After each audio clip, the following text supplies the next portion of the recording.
ರಾಜ್ಯಾದ್ಯಂತ ಮತ್ತೆ ಮೇ 29ರವರೆಗೆ ವರುಣನ ಅಬ್ಬರ.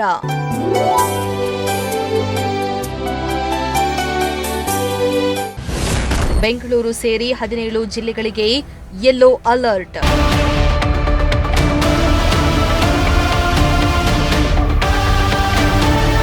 ರಾಜ್ಯದ ಪೂರ್ವ ಮುಂಗಾರು ಚುರುಕುಗೊಂಡ ಹಿನ್ನೆಲೆ ಇಂದಿನಿಂದ ಮೇ 29ರವರೆಗೆ ರಾಜ್ಯದ ಹಲವೆಡೆ ಮಳೆಯ ಅಬ್ಬರ ಮುಂದುವರಿಯಲಿದೆ ಎಂದು ಹವಾಮಾನ ಇಲಾಖೆ ಮುನ್ಸೂಚನೆಯನ್ನ ನೀಡಿದೆ.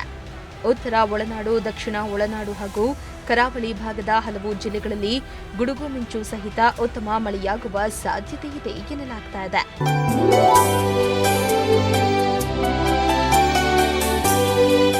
ಇನ್ನು ರಾಜ್ಯದಲ್ಲಿ ವರುಣನ ಈ ರುದ್ರ ನರ್ತನ ಮುಂದುವರಿಯಲಿದ್ದು ಜೋರಾದ ಬಿರುಗಾಳಿ ಸಹಿತ ಸಾಧಾರಣ ಮಳೆಯಾಗುವುದು ಖಂಡಿತ ಎಂದು ಹವಾಮಾನ ಇಲಾಖೆ ಸ್ಪಷ್ಟಪಡಿಸಿದೆ.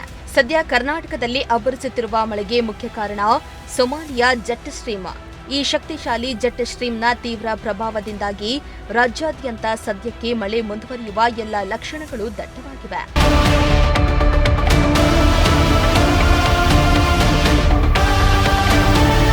ಇನ್ನು ಕಳೆದ ಒಂದು ವಾರದಿಂದ ರಾಜ್ಯದಲ್ಲಿ ಭಾರೀ ಮಳೆಯಾಗಿದೆ. ಕೆಲ ಜಿಲ್ಲೆಗಳಲ್ಲಿ ಬಿರುಗಾಳಿ ಸಹಿತ ಆಲಿಕಲ್ಲು ಮಳೆಗೆ ಸಾಕಷ್ಟು ಅವಾಂತರ ಸೃಷ್ಟಿಯಾಗಿತ್ತು. ಅಲ್ಲದೆ ಸಿಡಿಲು ಬಡಿದು ಸಾವು ನೋವು ಕೂಡ ಸಂಭವಿಸಿತ್ತು. ಈ ಬೆನ್ನಲ್ಲೇ ಹವಾಮಾನ ಇಲಾಖೆ ಮತ್ತೆ ಮಳೆ ಮುನ್ಸೂಚನೆಯನ್ನ ನೀಡಿದ್ದು ಬೆಂಗಳೂರು, ರಾಯಚೂರು, ದಾವಣಗೆರೆ, ಚಿತ್ರದುರ್ಗ, ತುಮಕೂರು, ಕೋಲಾರ, ರಾಮನಗರ, ಉಡುಪಿ, ದಕ್ಷಿಣ ಕನ್ನಡ ಸೇರಿದಂತೆ ರಾಜ್ಯದ 17 ಜಿಲ್ಲೆಗಳಿಗೆ ಯೆಲ್ಲೋ ಅಲರ್ಟ್ ಅನ್ನು ಘೋಷಿಸಿದೆ.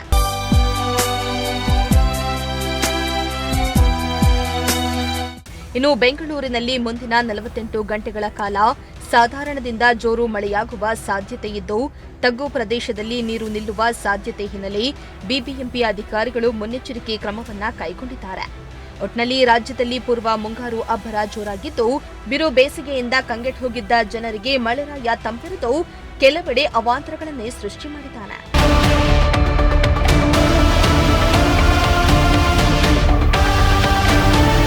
Bureau report, Prajashakti TV, Tumakuru.